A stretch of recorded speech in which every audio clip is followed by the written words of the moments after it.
59 कोनिया हो दीनानाथ के घूमै छ साढ़े सात के घूमै छ साढ़े सात।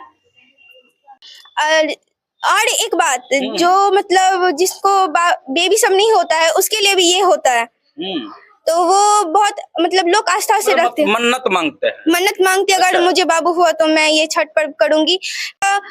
हिंदू मुस्लिम के पर्व में शामिल हो, मुस्लिम हिंदू के पर्व में शामिल हो, उस तरह से सभी शामिल हो एक दूसरे में, तो हम ये एकता कभी टूटेगी नहीं, जिससे कि हमारा भारत का जरूरी होता है।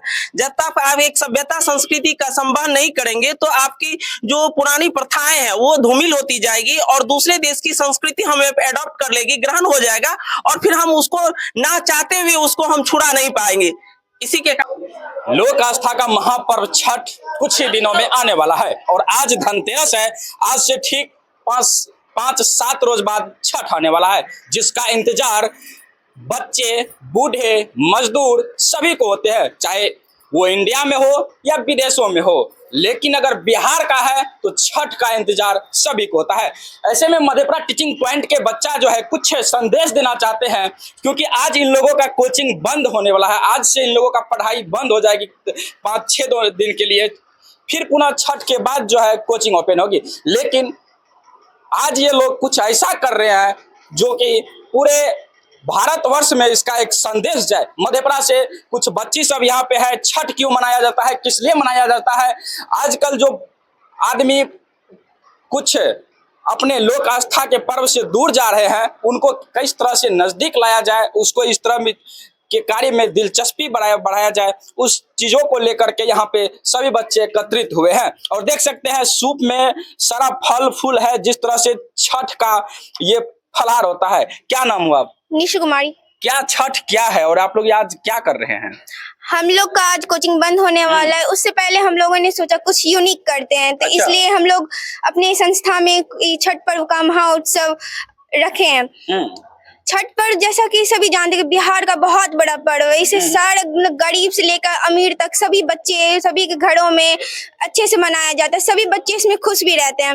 हमारे संस्थान में यह छठ पर्व बनाने का सबसे महत्वपूर्ण बात ये रहा कि यहाँ पे बहुत सारे बच्चे पढ़ते हैं, बहुत सारे मतलब जाति वगैरह के, यहाँ पे बहुत सारे हिंदू मुस्लिम सभी धर्म के बच्चे यहाँ पे हैं, सभी धर्म के बच्चे और मिल के छठ पर्व मना रहे हैं। हाँ, सभी मिलके बना रहे हैं। इसमें कोई नहीं है कि हाँ हम हिंदू है हम मुस्लिम है तो हम नहीं जाएंगे, यहाँ पे सभी बच्चे उपस्थित है, सभी एक साथ छठ मना रहे। बस उनके पेरेंट्स भी है तो वो उन्हें भी समझ में आना चाहिए कि हाँ सभी हम हैं तो क्या हुआ, हमें भी बनाना चाहिए। सभी हम लोग जिस तरह हिंदू मुस्लिम के पर्व में शामिल हो, मुस्लिम हिंदू के पर्व में शामिल हो, उस तरह से सभी शामिल हो एक दूसरे में, तो हम ये एकता कभी टूटेगी नहीं, जिससे कि हमारा भारत कभी भंग नहीं होगा। अच्छा, छठ में होता क्या क्या सब? छठ में सभी जो माताएं होती है जो व्रत करती है, वो महाव्रत जिसको 3 दिन का व्रत रखती है, जिसमें कि पहला खरना होता है जिस दिन की वो पूजा करती है, सारा सूप जो होता है उसमें सारा फल वगैरह जो चढ़ता है उसको लेकर जो हमारा पवित्र रूम होता है पूजा रूम, उसमें जाके वो सबको रखती है, मनोकामना करती है कि हमारे घर में जितने भी परिवार के सभी सदस्य खुश रहे। और एक बात जो मतलब जिसको बेबी सब नहीं होता है उसके लिए भी ये होता है, तो वो बहुत मतलब लोग आस्था से रखते हैं, मन्नत मांगते हैं, मन्नत मांगते अगर मुझे बाबू हुआ तो मैं ये छठ पर्व करूंगी, इस आस्था से भी। फिर उसके बाद ये शाम वाला अर्घ होता है जिसमें कि सभी जो घर के जो मेन व्यक्ति हैं वो अपने सिर पे डाला लेके जाते हैं, फिर घाट पे वहाँ पे पूरा अच्छे तरीके से सजाते हैं, दिया मोमबत्ती सब जो भी होता है वो करते हैं। उसके बाद माता ही जाती है, फिर वो पानी में फूल अगरबत्ती पान लेके खड़ी रहती है, उसके बाद वो जो भी उनके मन में वो मांगती है, उसके बाद सूप लेके वो सब आते अर्घ देते हैं, फिर उसके बाद वही सूप फिर से वो बांधा जाता है। छठ एक ऐसा पर्व है जहाँ पे हमारे माताएं जो है शाम में भी डूबते सूर्य को भी अर्घ देते हैं और उगते हुए सूर्य को भी अर्घ देते हैं। हमारे कोचिंग संस्थान के सर है, सर से कुछ बातचीत कर लेंगे।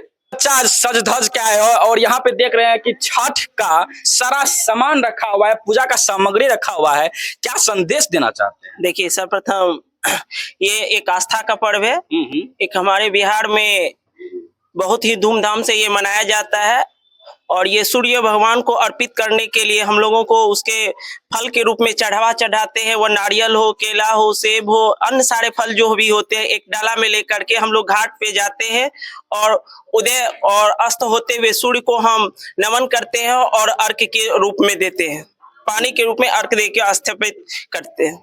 अच्छा, आप अपना कोचिंग संस्थान में जो है ये कार्यक्रम कर रहे हैं, तो इनसे क्या संदेश देना चाहते हैं भारतवर्ष में? देखिए, किसी भी संस्थान में जो पर्व, कोई पर्व या कोई जो ओकेजन किया जाता है वो एक संस्कृति को दिखाने के लिए, और मैं एक एसएसटी के टीचर होने के नाते और हमारा ये कल्चरल हम ही इसको सिखा सकते हैं। और हम इसको जब तक उसको बताएंगे नहीं कि बच्चा के कोई चीज के बारे में यदि आप पढ़ते हैं तो वो उतना जानकारी नहीं होती है जब आप किसी चीज को प्रत्यक्ष रूप में दिखाते हैं।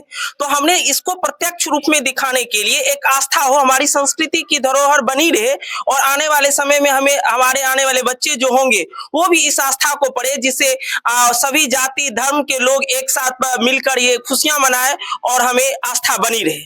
कहीं न कहीं यहाँ पे बच्चा को साइंटिस्ट भी बनाया जाता है, डॉक्टर भी बनाया जाता है, इंजीनियर भी बनाया जाता है, टीचर भी बनाया जाता है, लेकिन क्या उसका आस्था है? आस्था में भी विश्वास दिलाने के लिए बच्चों को ये जागरूक कर रहे हैं ना।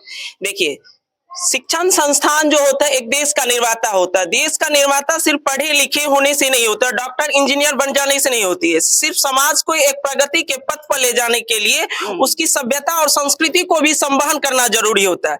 जब तक आप एक सभ्यता संस्कृति का संवहन नहीं करेंगे तो आपकी जो पुरानी प्रथाएं हैं वो धूमिल होती जाएगी और दूसरे देश की संस्कृति हमें एडॉप्ट कर लेगी, ग्रहण हो जाएगा, और फिर हम उसको ना चाहते हुए उसको हम छुड़ा नहीं पाएंगे। इसी के कारण हम लोग ये मनाते हैं। चलिए, सभी एक वो गीत हो जाए छठ का छुट्टी में। चलिए, किसको गीत गाने आता है छठ का? अच्छा, इसको आता है। चलो बोलो गीत गाओ एक बार, सब आदमी एक बार गीत गा दो। तुम ही गाओ एक साथ, तुम्हारा ही लेकिन रहेगा फोटो, तुम दोनों। सोना सठ कोनिया हो दीनानाथ के घूमै छ साढ़े सात, के घूमै छ साढ़े सात। चलिए, छठ का गीत से हम वीडियो को अंत कर रहे हैं और इस बच्चों सबके प्रयास के बारे में आप लोग क्या सोचते हैं कमेंट बॉक्स में राय दें। तब तक के लिए धन्यवाद।